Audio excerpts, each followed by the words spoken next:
আসসালামু আলাইকুম ভিউয়ার্স, সবাইকে আপডেট জব নিউজ 24 চ্যানেলের পক্ষ থেকে স্বাগতম। তো ভিউয়ার্স, সবাই কেমন আছেন? আশা রাখি সবাই ভালো আছেন। আজকে যে বিষয়টি আলোচনা করব এটা হলো 18তম নিবন্ধনে প্রিলির ফল প্রকাশের সম্ভাব্য সময় জানালো এনটিআরসি। এই ফলাফল কবে প্রকাশ করা হবে এ সম্পর্কে ভিডিওতে বিস্তারিত বলে দেওয়ার চেষ্টা করব।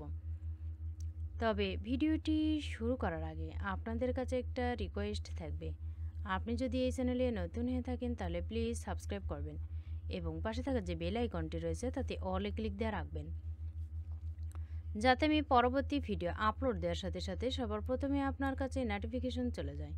এছাড়াও আমি আমার চ্যানেলে নতুন নতুন ভিডিও আপলোড দিয়ে রেখেছি, চাইলে দেখে নিতে পারেন। তো চলুন দেখি 18তম নিবন্ধনে প্রিলির ফল প্রকাশের সম্ভাব্য সময়।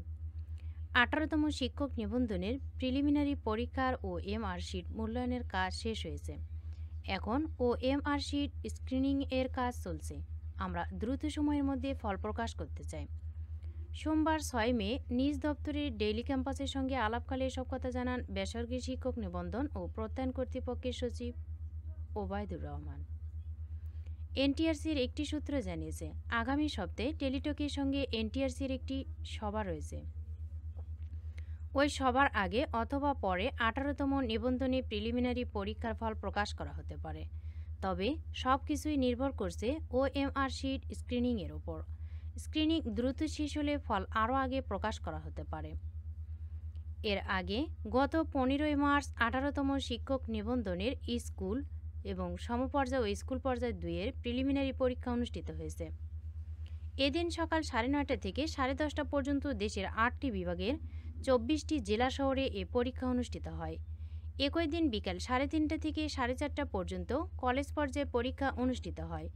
এ পরীক্ষায় অংশ নিতে আবেদন করেছেন 18,65,000 প্রার্থী। তো ভিউয়ার্স, ওএমআরশিট স্ক্রিনিংয়ের উপরে কিন্তু ফলাফলটা হয়তো বা আগেও প্রকাশ করা হতে পারে, তবে নির্দিষ্ট কোনো তারিখে কোনো প্রকাশ করা হয়নি। ফলাফল প্রকাশ হওয়া মাত্রই জানিয়ে দেওয়ার চেষ্টা করব। ভিডিওটি ভালো লাগলে অবশ্যই লাইক, কমেন্ট এবং শেয়ার করবেন। আরও নতুন নতুন ভিডিও পেতে চ্যানেলটিতে অবশ্যই সাবস্ক্রাইব করে রাখবেন। এতক্ষণ ধৈর্য সহকারে ভিডিওটি দেখার জন্য সবাইকে ধন্যবাদ। সবাই ভালো থাকবেন, সুস্থ থাকবেন। আবারও দেখা হবে নতুন কোনো ভিডিওতে। আজকের মতো পর্যন্তই। আসসালামু আলাইকুম।